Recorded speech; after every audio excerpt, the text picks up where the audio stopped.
अस्सलाम वालेकुम वरहमतुल्लाहि वबरकातुहू। नाज़रीन ग्रामी, यकीनन ज़िंदगी अल्लाह ताला की बहुत बड़ी नेमत है। ज़िंदगी इंसान के लिए अल्लाह ताला का बहुत बड़ा इनाम है।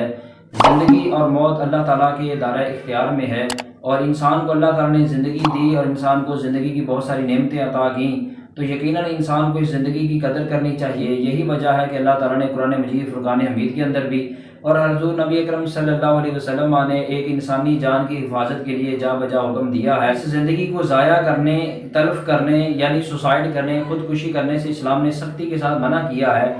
और सिर्फ मना ही नहीं किया बल्कि इस पर बड़ी सख्त सज़ा भी बयान की गई है, वईद भी बयान हुई है।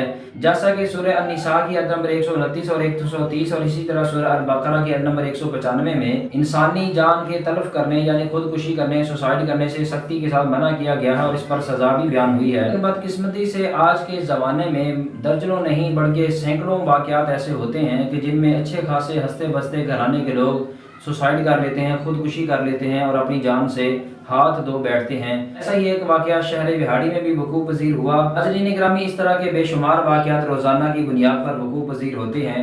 तो ये हमारी बदकिस्मती है कि हम शैतान के बहकावे में आते हैं और रहमान के पैगाम को नहीं मानते।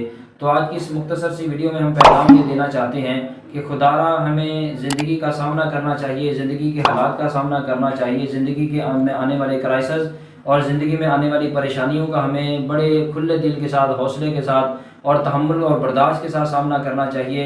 इस कीमती जान को हमें ज़ाया नहीं करना चाहिए। मैं आप हज़रात से गुजारिश है कि इस वीडियो को ज़्यादा से ज़्यादा लोगों तक शेयर करेंगे। इजाज़त चाहते हैं। अल्लाह हाफ़िज़। वस्सलामु अलैकुम वरहमतुल्लाहि वबरकातुहू।